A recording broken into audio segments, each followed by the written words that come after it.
Done. नमस्ते दोस्तों, मैं हरिओम शर्मा फोकस के ऑनलाइन प्लेटफॉर्म पर आप सभी लोगों का स्वागत करता हूं, अभिनंदन करता हूं। आज हम लोग एक प्रश्नोत्तरी कार्यक्रम के अंतर्गत एक दूसरे से हम रूबरू हो रहे हैं और इस प्रश्नोत्तरी कार्यक्रम का प्रमुख बिंदु है राजस्थान के प्रमुख दुर्ग। राजस्थान के प्रमुख दुर्ग नामक टॉपिक से कुछ प्रश्नों को मैं आपसे पूछूंगा और आप उसका आंसर देंगे और उस प्रश्न की व्याख्या सहित आंसर मैं फिर आप लोगों को दूंगा इस क्लास के अंतर्गत। तो आज जिस बिंदु पर हम लोग बात कर रहे हैं वो राजस्थान के प्रमुख दुर्ग हैं। आप लोग सभी जानते हैं दुर्ग सुरक्षा की दृष्टि से मध्यकाल में विदेशी आक्रमण या स्थानीय आक्रमणों से रक्षा के लिए राजा लोग दुर्गम स्थानों पर एक सुरक्षित एक आवास या सुरक्षित एक ठिकाना बनाया करते थे, जिन्हें हम दुर्ग व किले कहते हैं। राजस्थान दुर्ग और किलों की दृष्टि से भारत में तीसरे नंबर पर आने वाला राज्य है। भारत में सर्वाधिक जो दुर्ग हैं वो महाराष्ट्र में है। उसके बाद दूसरे नंबर पर मध्य प्रदेश का नाम आता है और तीसरे नंबर पर हमारे राजस्थान का नंबर आता है दुर्गों की दृष्टि से। अगर हम बात करें राजस्थान में दुर्ग कितने हैं, तो राजस्थान में 250 से अधिक दुर्ग, छोटे बड़े दुर्ग राजस्थान में स्थापित हैं।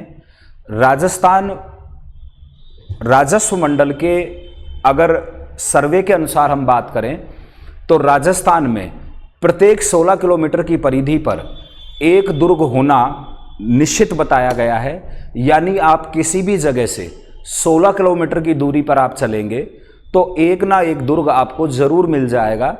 इस तरह से राजस्थान में 250 से अधिक बड़े और छोटे दुर्ग हो जाते हैं। तो दुर्गों के संदर्भ में हम लोग बात करेंगे। दुर्गों के संदर्भ में क्वेश्चन मैं पहला लिख रहा हूं आप लोगों के सामने। पहला क्वेश्चन है, निम्न में से कौन सा दुर्ग, निम्न में से कौन सा दुर्ग, निम्न में से कौन सा दुर्ग जल दुर्ग की श्रेणी में आता है। ध्यान से सुनो प्रश्न है, निम्न में से कौन सा दुर्ग जल दुर्ग की श्रेणी में आता है। ऑप्शन ए आपका आता है भैंसरोडगढ़। भैंसरोडगढ़ आप सभी को पता है भैंसरोडगढ़ दुर्ग चित्तौड़ में स्थित है। इसका निर्माण भैंसा साहा नामक जैन व्यापारी और रोड़ा नामक चारण ने मिलकर इसका निर्माण करवाया था। इस दुर्ग का उद्देश्य दिल्ली और मालवा राजमार्ग पर होने वाले व्यापार और व्यापारियों को संरक्षण देने के लिए यह दुर्ग बनाया गया था। या यूं मान लीजिए मध्यकाल में भैंसरोडगढ़ का जो क्षेत्र था वो घने जंगल से आच्छिद्र था।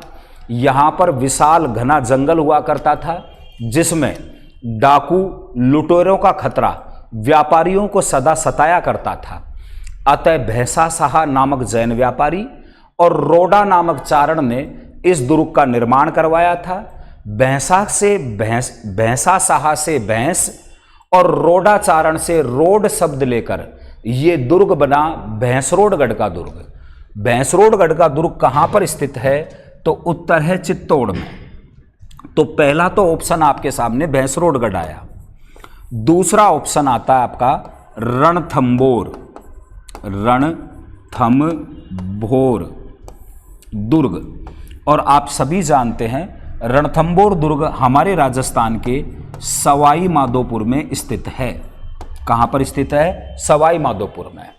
मित्रों, सवाई माधोपुर में एक पहाड़ी है जिसका नाम है रण, दूसरी पहाड़ी जिसका नाम है थम और तीसरी पहाड़ी का नाम है भोर। इन तीनों पहाड़ियों पर ये दुर्ग विस्तृत होने के कारण इन पहाड़ियों के नाम पर इस दुर्ग का नाम रखा गया रणथंबोर। रणथंबोर दुर्ग का निर्माण 5वीं शताब्दी में राजा जयंत नामक व्यक्ति ने इसका निर्माण करवाया था और यह दुर्ग राजस्थान के बड़े ही विशाल दुर्गों में से एक माना जाता है। चित्तौड़ दुर्ग के बाद में क्षेत्रफल की दृष्टि से सबसे बड़ा दुर्ग होने के कारण रणथंबोर दुर्ग को राजस्थान का लघु चित्तौड़ भी कहा जाता है और ये दुर्ग स्थित है सवाई माधोपुर में। तो प्रश्न था कि निम्न में से कौन सा दुर्ग जल दुर्ग की श्रेणी में आता है। पहला ऑप्शन था भैंसरोडगढ़, दूसरा ऑप्शन है रणथंबोर, तीसरा ऑप्शन गागरोण। और मित्रों, गागरोण का जो दुर्ग है आप लोग सभी जानते हैं, ये झालावाड़ में स्थित है, झालावाड़, ठीक है। और चौथा जो ऑप्शन है वो ऑप्शन आता है आपका भटनेर दुर्ग, भटनेर दुर्ग, ठीक है। या चौथा जो ऑप्शन है वो मैं थोड़ा सा टेक्निकल इस प्रश्न को बना देता हूं और चौथा ऑप्शन दे देता हूं मैं ए और से दोनों, ए से दोनों, ठीक दोस्तों। अब क्वेश्चन बन गया हमारा, निम्न में से कौन सा दुर्ग जल दुर्ग की श्रेणी में आता है। पहला है भैंसरोडगढ़, दूसरा ऑप्शन है रणथंबोर, तीसरा ऑप्शन है आपके गागरोण और चौथा ऑप्शन आता है ए और सी दोनों। ध्यान से सुनो, पहले तो आप जल दुर्ग शब्द के बारे में हम चर्चा करते हैं। जल दुर्ग, देखिए दोस्तों, दुर्ग विभिन्न प्रकार के बताए जाते हैं। सबसे प्रामाणिक तौर पर दुर्गों का वर्गीकरण किया गया है शुक्र नीति नामक किताब में, जिसकी रचना शुक्राचार्य द्वारा की गई थी। और शुक्राचार्य द्वारा रचित शुक्र नीति के अनुसार दुर्ग कुल मिलाकर 9 प्रकार के होते हैं। एक वह दुर्ग जो दुर्ग ऊंचे पर्वत पर बने होते हैं, उन्हें कहा जाता है गिरि दुर्ग, क्योंकि आप सभी को पता है पहाड़ को गिरि भी कहा जाता है, तो पहाड़ों पर स्थित दुर्ग को कहा जाता है गिरि दुर्ग। ऐसे दुर्ग जो समतल जमीन पर बने हो उन्हें कहा जाता है स्थल दुर्ग। राजस्थान में भरतपुर का लोहागढ़ और बीकानेर का जूनागढ़, चौमू का रघुनाथगढ़, ये प्रमुख दुर्ग हैं जो स्थल दुर्ग की श्रेणी में आते हैं। तो पहला हो गया गिरि दुर्ग, दूसरा हो गया स्थल दुर्ग, तीसरे प्रकार का होता है वन दुर्ग। ऐसे दुर्ग जो घने जंगल से आच्छिद्द हों, अर्थात जिनके चारों ओर घना जंगल पसरा हुआ हो और वो घना जंगल उन दुर्गों को सुरक्षा प्रदान करता हो, तो ऐसे दुर्ग जो जंगल से सुरक्षा प्राप्त करते हैं उन दुर्गों को कहा जाता है वन दुर्ग। राजस्थान में वन दुर्ग के बहुत सारे उदाहरण हैं। वन दुर्गों की बात करें तो रणथंबोर वन दुर्ग के अंतर्गत आता है, क्योंकि आप सभी को पता है रणथंबोर के चारों ओर टाइगर प्रोजेक्ट है, रणथंबोर टाइगर प्रोजेक्ट, जिसका घना जंगल इस दुर्ग को प्राचीन काल से ही सुरक्षा प्रदान किया करता था। अलवर में सिरिस्का जंगलों के बीचों बीच एक दुर्ग है जिसका नाम है काकनवाड़ी का दुर्ग। काफी फेमस दुर्ग है काकनवाड़ी का दुर्ग, विभिन्न परीक्षाओं में पूछा जा चुका है उसके बारे में। चूंकि सिरिस्का जंगल के बीचों बीच वो दुर्ग है, तो सिरिस्का जंगल उस दुर्ग की क्या कर रहा है, सुरक्षा प्रदान कर रहा है।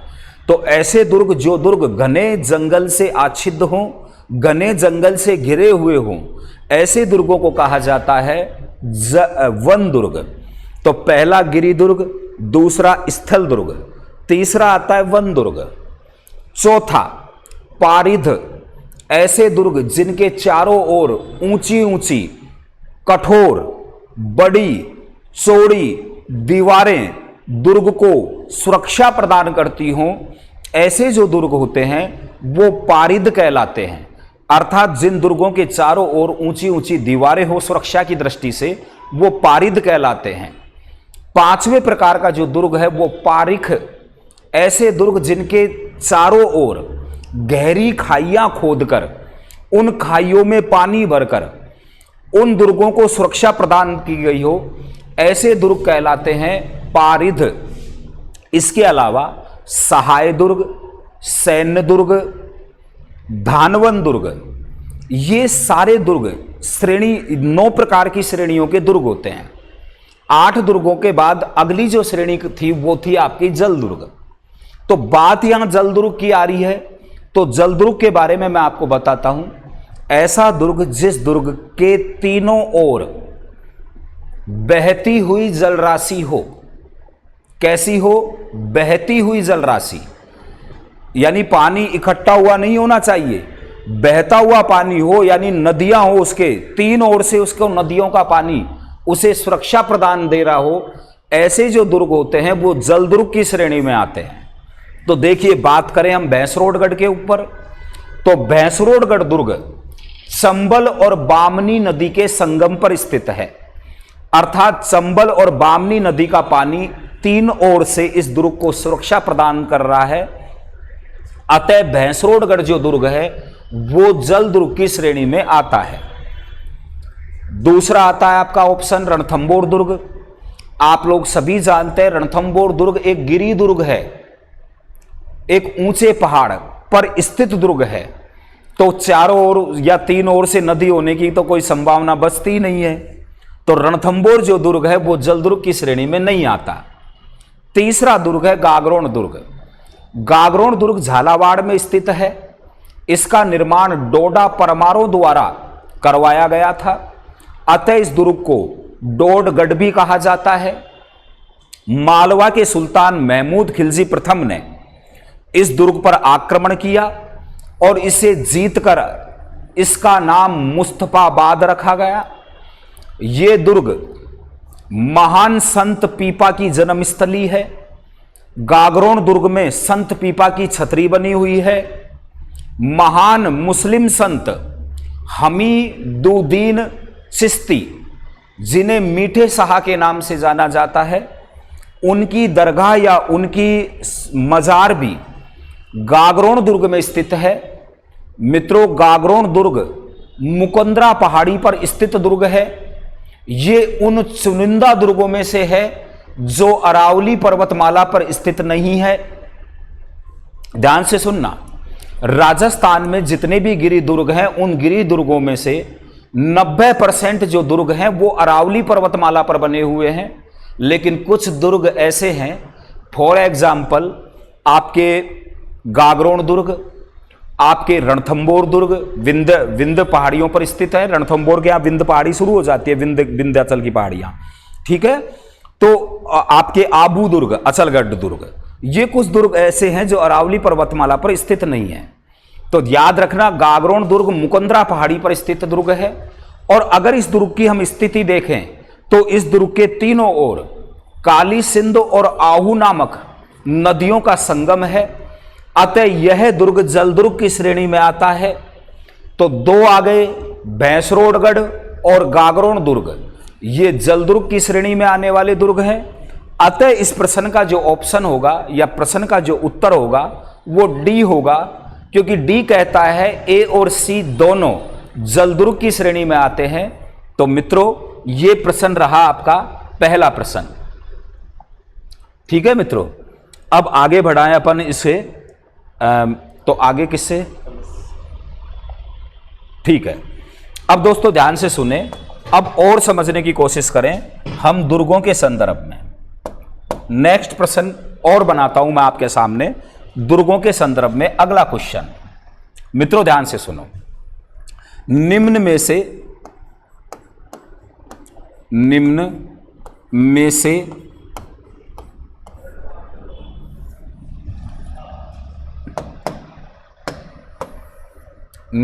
से प्रश्न वापस लिख रहा हूं मैं दोस्तों।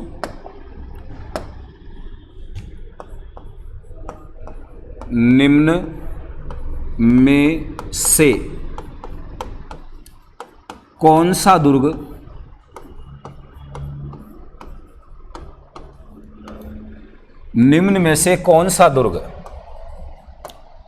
धानवन श्रेणी में आता है? निम्न में से कौन सा दुर्ग धानवन श्रेणी में आता है? ऑप्शन की अगर बात करें तो पहला ऑप्शन दे रहा हूं मैं, जयगढ़। आप सभी को पता है जयगढ़ दुर्ग जयपुर में स्थित है। इस दुर्ग का प्रारंभिक निर्माण आमेर के राजा मानसिंह प्रथम द्वारा करवाया गया था। जब मानसिंह ने इस दुर्ग को बनवाया तो मानसिंह ने इस दुर्ग को नाम दिया चिल्का टोला।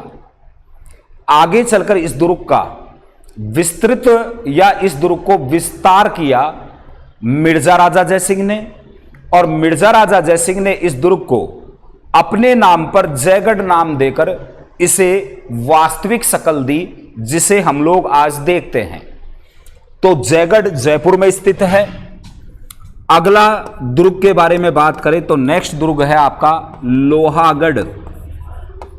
मित्रों, आप सभी को पता है लोहागढ़ दुर्ग राजस्थान में भरतपुर में स्थित है।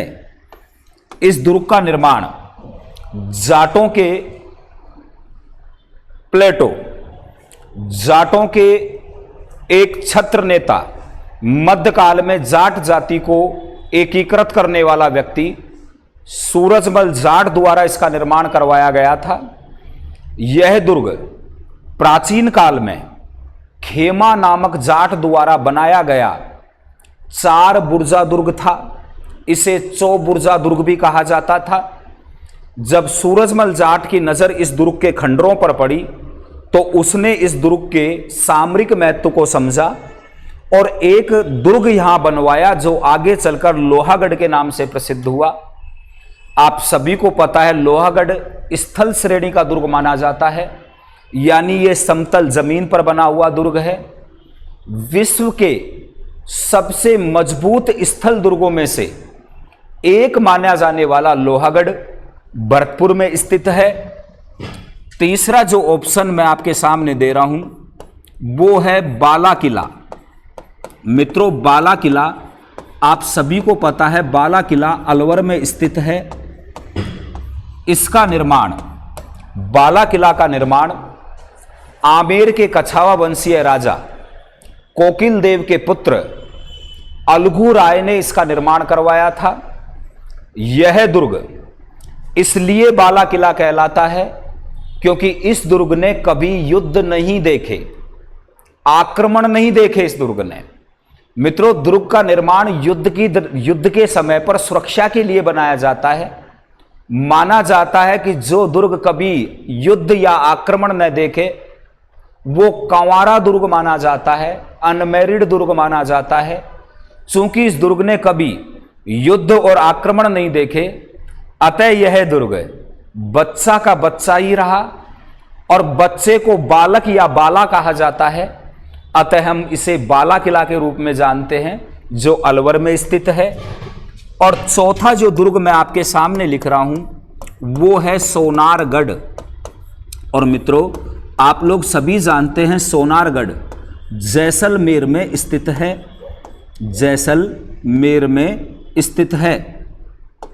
ठीक है दोस्तों, अब बात आ रही है, ऑप्शन आपके सामने है। सोनारगढ़ दुर्ग, जिसे जैसलमेर का दुर्ग कहा जाता है, राजस्थान का अंडमान निकोबार, रेगिस्तान का गुलाब, अंगड़ाई लेते हुए शेर, 99 बुर्जों वाला, लंगर लिए जहाज, ऐसा दुर्ग सोनारगढ़ दुर्ग जो कि जैसलमेर में स्थित है। इस दुर्ग का निर्माण भाटी शासक राव जैसल ने करवाया था और जैसल के नाम पर यह जगह जैसलमेर कहलाई। तो बात यह आ रही है, प्रश्न ये पूछ रहा है हमसे कि बताइए निम्न में से कौन सा दुर्ग धानवन श्रेणी का दुर्ग है। मित्रों, सबसे पहले हम धानवन श्रेणी के बारे में बात करें। मैंने अभी आपको शुक्र नीति में वर्णित 9 प्रकार के दुर्गों के बारे में आपको बताया था। शुक्र नीति में वर्णित 9 प्रकार के दुर्गों में एक प्रकार धानवन का भी आता है। मित्रों, वो दुर्ग जो सुदूर, विशाल और दूर दूर तक खत्म नहीं होने वाले रेगिस्तान से घिरा हुआ होता है, वो दुर्ग कहलाते हैं धानवन दुर्ग। आप लोग सभी जानते हैं जयगढ़ जयपुर एक पहाड़ी दुर्ग है। जयपुर में रेगिस्तान या थार का मरुस्थल नहीं है, तो ये जयगढ़ यहां ऑप्शन गलत हुआ। लोहागढ़ भरतपुर ऑप्शन गलत हुआ। बाला किला अलवर ऑप्शन गलत हुआ। राजस्थान इन दुर्गों में अगर देखा जाए तो वह दुर्ग जो रेगिस्तान से चारों ओर से घिरा हुआ हो, अर्थात दूर दूर तक फैला हुआ रेगिस्तान, अगर इनमें से किसी दुर्ग की सुरक्षा का कारण बनता है तो केवल और केवल सोनारगढ़ के लिए बनता है, जो कि जैसलमेर में है।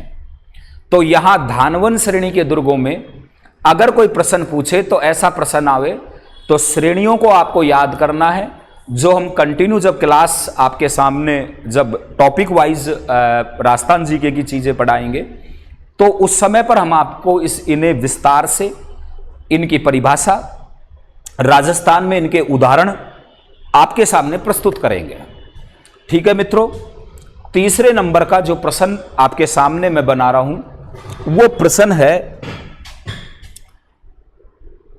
नंबर 3, क्वेश्चन नंबर 3 प्रश्न बना रहा हूं, ध्यान से सुनेंगे। राजस्थान का वह दुर्ग, राजस्थान का एकमात्र दुर्ग, एकमात्र दुर्ग जिसमें तोप ढालने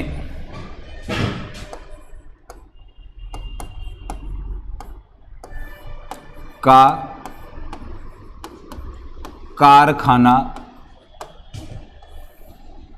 जिसमें तोप डालने का कारखाना स्थित है। क्वेश्चन नंबर 3 आपके सामने है दोस्तों। क्वेश्चन नंबर 3, राजस्थान का एकमात्र दुर्ग जिसमें तोप ढालने का कारखाना स्थित है। ऑप्शन 1, ऑप्शन ए में नाहरगढ़ जयपुर, नाहरगढ़ जयपुर। Option B Junagarh Bikaner.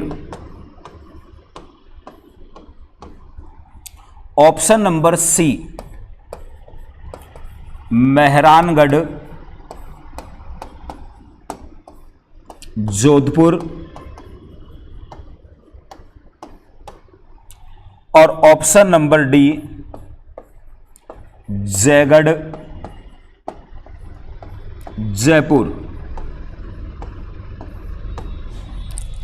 प्रश्न कंप्लीट है आप लोगों के सामने, उत्तर दीजिए सबके सब। प्रश्न मैं वापस आपके सामने पढ़ देता हूं। राजस्थान का एकमात्र दुर्ग जिसमें तोप ढालने का कारखाना स्थित है। सबसे पहले मैं आपको प्रश्न थोड़ा सा समझा देता हूं। तोप क्या होती है आप लोग भली प्रकार से जानते हैं।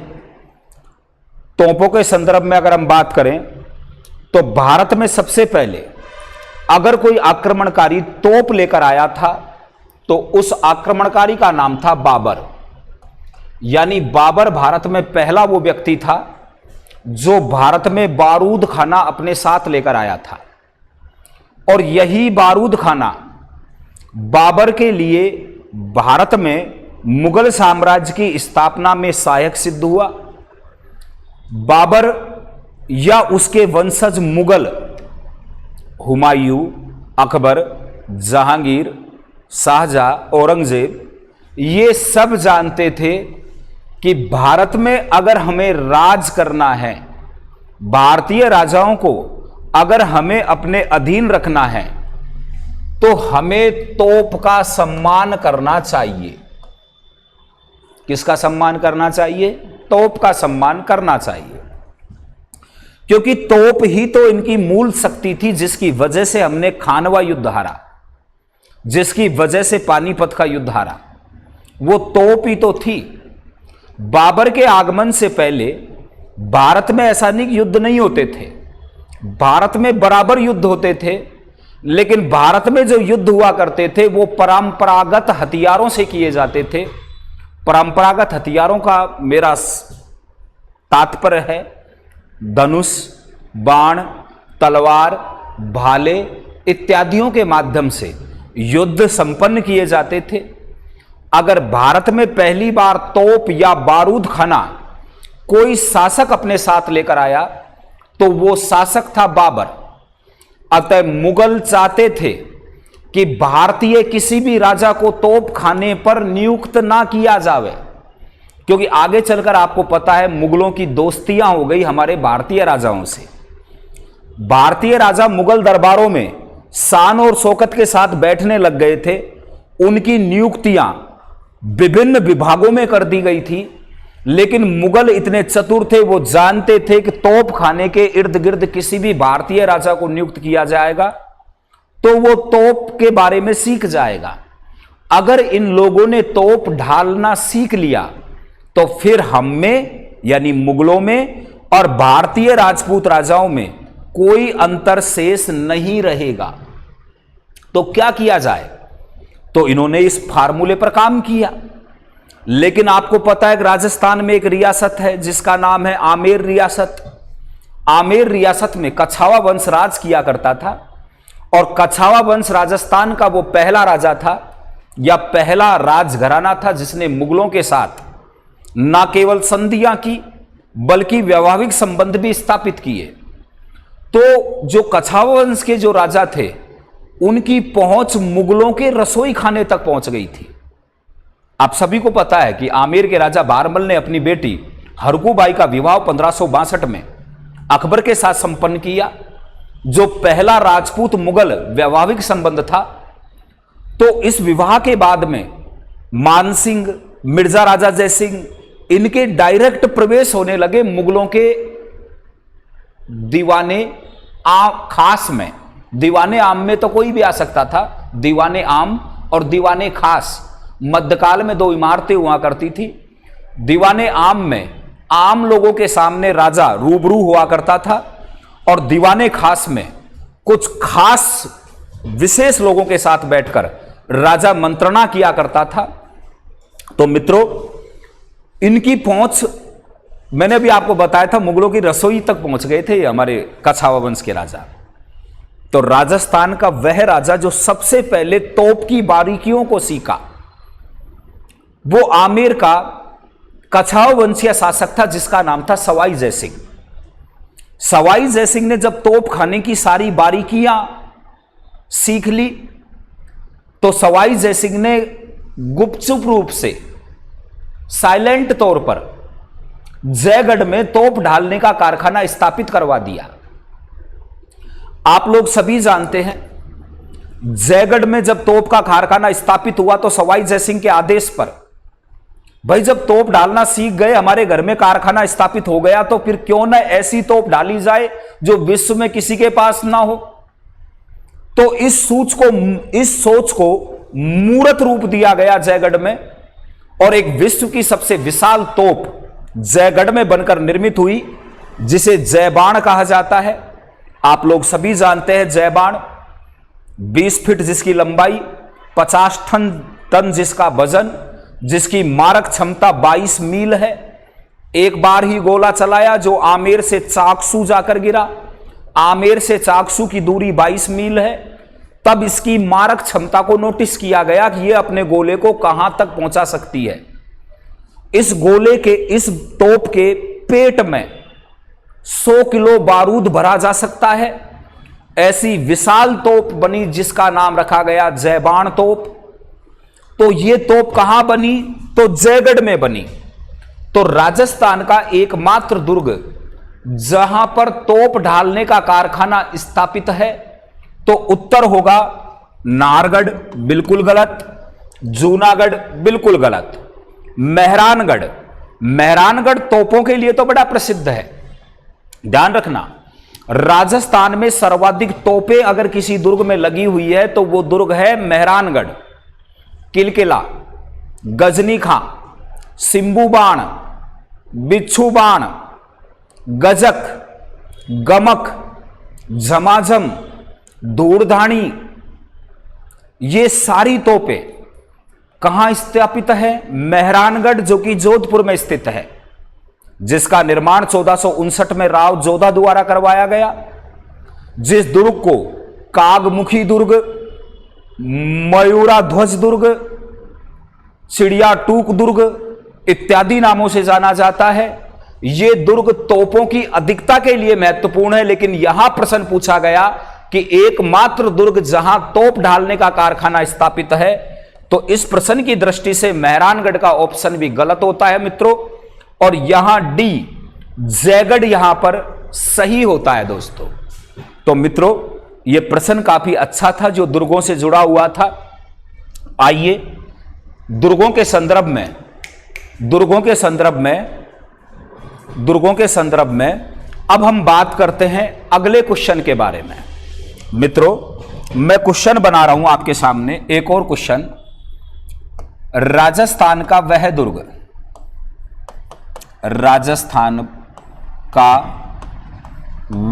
दुर्ग जो शिव पर चढ़े बील पत्र की भांति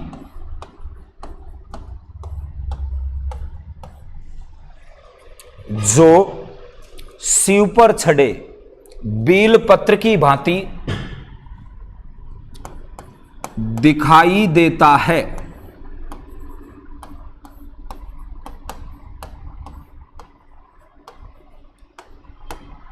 राजस्थान का वह दुर्ग जो शिव पर छड़े बीलपत्र की भांति दिखाई देता है।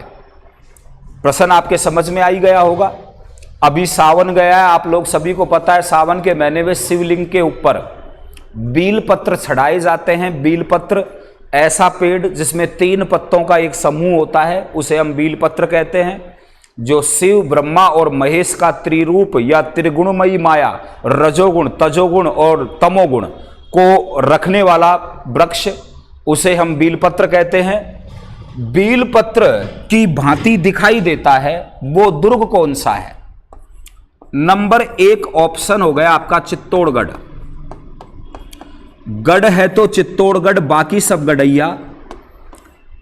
जिसके लिए कहा जाता है वो चित्तौड़गढ़ कौन से जिले में है? तो आप सभी को पता है वो चित्तौड़ किले जिले में स्थित है, जिसका निर्माण चित्रांगद मौर्य द्वारा करवाया गया, जो क्षेत्रफल की दृष्टि से राजस्थान का सबसे विशाल दुर्ग माना जाता है। उस चित्तौड़गढ़ को क्या बीलपत्र की भांति दिखाई देता है? नहीं, चित्तौड़ दुर्ग व्हेल मछली की भांति दिखाई देने वाला एक दुर्ग है। Number 2 option Sonargarh. आप सभी को पता है सोनारगढ़ दुर्ग जैसलमेर में स्थित है, जिसका निर्माण भाटी शासक राव जैसल ने करवाया था। क्या यह बीलपत्र की भांति दिखाई देता है? तो नहीं। सोनारगढ़ दुर्ग को दूर से देखने पर यह प्रदर्शित होता है जैसे अंगड़ाई लेता हुआ शेर। तो अंगड़ाई लेते हुए शेर जैसा दुर्ग दिखाई देने वाला दुर्ग कौन सा है? तो उत्तर होगा सोनारगढ़। और सोनारगढ़ कहां पर स्थित है? तो उत्तर होगा जैसलमेर दोस्तों। तीसरा ऑप्शन आपके सामने है और वो तीसरा ऑप्शन है सुदर्शनगढ़। सुदर्शनगढ़ मित्रों, सुदर्शनगढ़ जयपुर में स्थित है। नाहरगढ़ को ही सुदर्शनगढ़ कहा जाता है। भगवान विष्णु के सुदर्शन चक्र जैसी आकृति होने के कारण जयपुर में स्थित नाहरगढ़ को सुदर्शनगढ़ भी कहा जाता है। तो सुदर्शनगढ़ की जो आकृति है वो सुदर्शन चक्र जैसी होने के कारण इसे सुदर्शनगढ़ कहा जाता है। तो फिर चौथा ऑप्शन कौन सा है? तो चौथा ऑप्शन है रणथंबोर। मित्रों, रणथंबोर दुर्ग अभी जिसके बारे में हमने बात की थी, ये सवाई माधोपुर में स्थित है। और आप लोग सभी जानते हैं रणथंबोर के बारे में मैं आपको थोड़ा सा बताता हूं। रणथंबोर में 3 पहाड़ियां हैं। एक पहाड़ी का नाम है रण, जो पश्चिम दिशा की पहाड़ी है। उस पहाड़ी के ऊपर एक समतल मैदान बनता है और यह समतल मैदान कभी रणथंबोर के लोगों की युद्ध भूमि हुआ करता था। जितने भी युद्ध होते थे वो इसी पहाड़ी के ऊपर हुआ करते थे। आप सभी को पता है युद्ध को रण भी कहा जाता है और युद्ध स्थली को रणस्थली भी कहा जाता है, अतः इस पहाड़ी का नाम रखा गया रण। इस रण पहाड़ी के पास एक और पहाड़ी है जिसकी आकृति स्तंभ जैसी है, थंब अर्थात स्तंभ जैसी इसकी आकृति है, अतः इस पहाड़ी को कहा गया थम।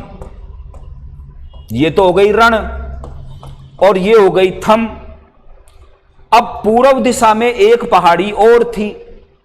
जब भी रणथंबोर के लोग सूर्य उदय देखते थे तो पूर्व दिशा की पहाड़ी से सूर्य को उगता हुआ देखा करते थे।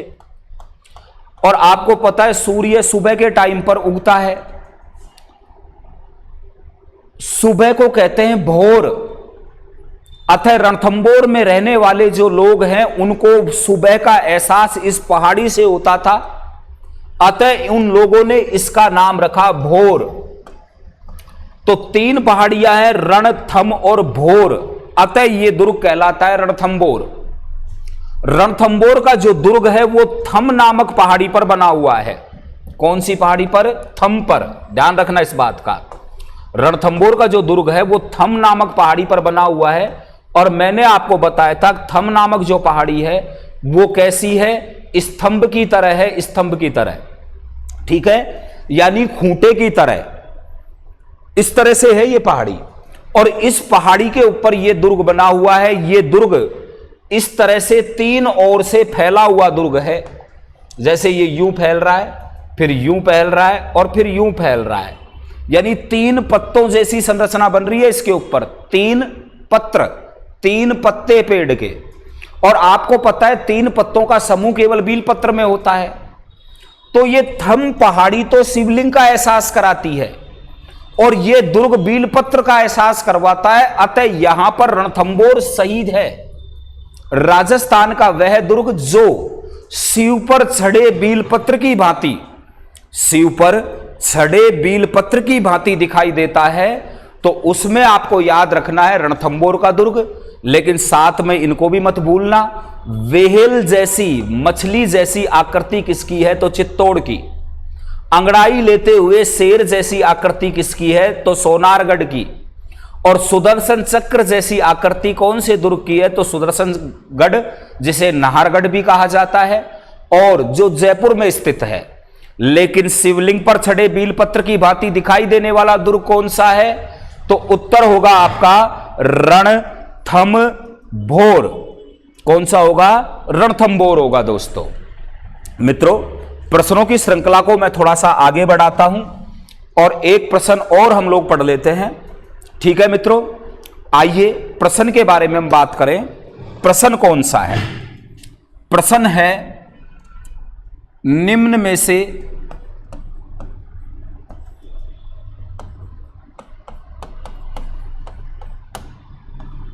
किस दुर्ग में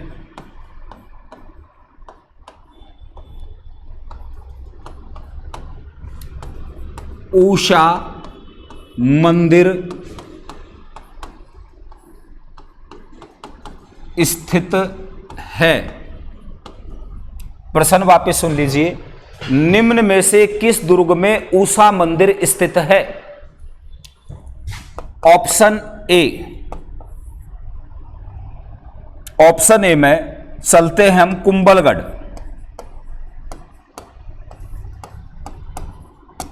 आप सभी को पता है कुंभलगढ़ दुर्ग राजसमंद में स्थित है, जिसका निर्माण महाराणा कुंभा ने अपने प्रसिद्ध वास्तुकार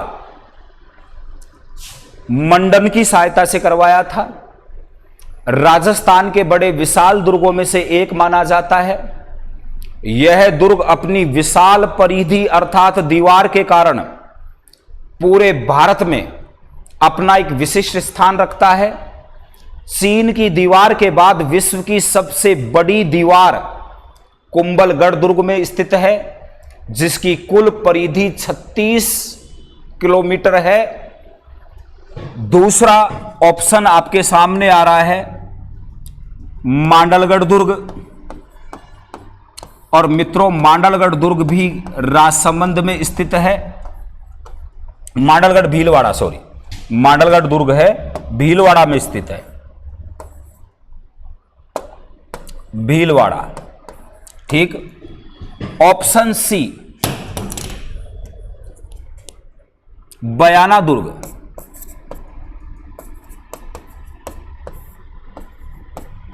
बयाना दुर्ग आप सभी को पता है भरतपुर में स्थित है। और नंबर डी देवगिरी दुर्ग। और देवगिरी दुर्ग आप सभी को पता है दौसा में स्थित है, जिसका निर्माण बड़गुजरों द्वारा करवाया गया था।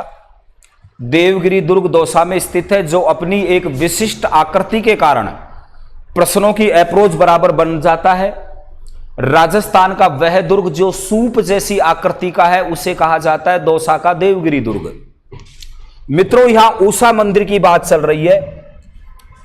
प्राचीन काल में यदुवंशी शासकों का जब बयाना दुर्ग पर शासन था तो यहां पर रानी चित्रलेखा द्वारा एक मंदिर बनवाया गया था जिसे ऊषा मंदिर कहा जाता है। तो ऊषा मंदिर है बयाना दुर्ग में। आप सभी को पता है विदेशी आक्रमणकारियों के आक्रमण हो जाने के बाद भारत में दिल्ली सल्तनत की स्थापना हुई। दिल्ली सल्तनत के सुल्तान इल्तुतमिश ने बयाना दुर्ग पर अधिकार किया और बयाना दुर्ग पर अधिकार करके ऊषा मंदिर को तोड़ा या ऊषा मंदिर को मस्जिद के रूप में कन्वर्ट करवा दिया या मस्जिद के रूप में बदल दिया, तो वो ऊषा मस्जिद कहलाने लगी। तो कभी भी आपसे ऊषा मंदिर या ऊषा मस्जिद के बारे में बात की जाए तो आपका उत्तर होना चाहिए बयाना दुर्ग। बयाना दुर्ग का निर्माण यदुवंशी शासक विजयपाल द्वारा करवाया गया था, अतः इस दुर्ग को विजयगढ़ मंदिर दुर्ग भी कहा जाता है। राजस्थान में सबसे प्राचीनतम नील की खेती के साक्ष्य यहीं से मिले हैं। गुप्तकालीन विजय स्तंभ भी यहां पर स्थित है, जिसको गरुड़ स्तंभ कहा जाता है। स्थानीय लोग इसे भीम लाट भी कहते हैं। अकबरी छतरी, जहांगीरी महल और दरवाजा इस दुर्ग में स्थित है। अकबर के मृगिया महल भी इस दुर्ग में बने हुए हैं। ये दुर्ग विशेषतः जाना जाता है गुप्तकालीन विजय स्तंभ के लिए और ऊषा मंदिर के लिए, जिसे ऊषा मस्जिद का नाम दिया था इल्तुतमिश ने। तो जब भी ऊषा मंदिर या ऊषा मस्जिद के संदर्भ में आपसे पूछा जाए तो आपका उत्तर होना चाहिए बयाना दुर्ग। मित्रों, आज क्लास में हमने खैर 5-7 प्रश्न सोल्व किए, लेकिन इन प्रश्नों के माध्यम से हमने राजस्थान के करीब 10 दुर्गों के बारे में सामान्य ज्ञान प्राप्त किया।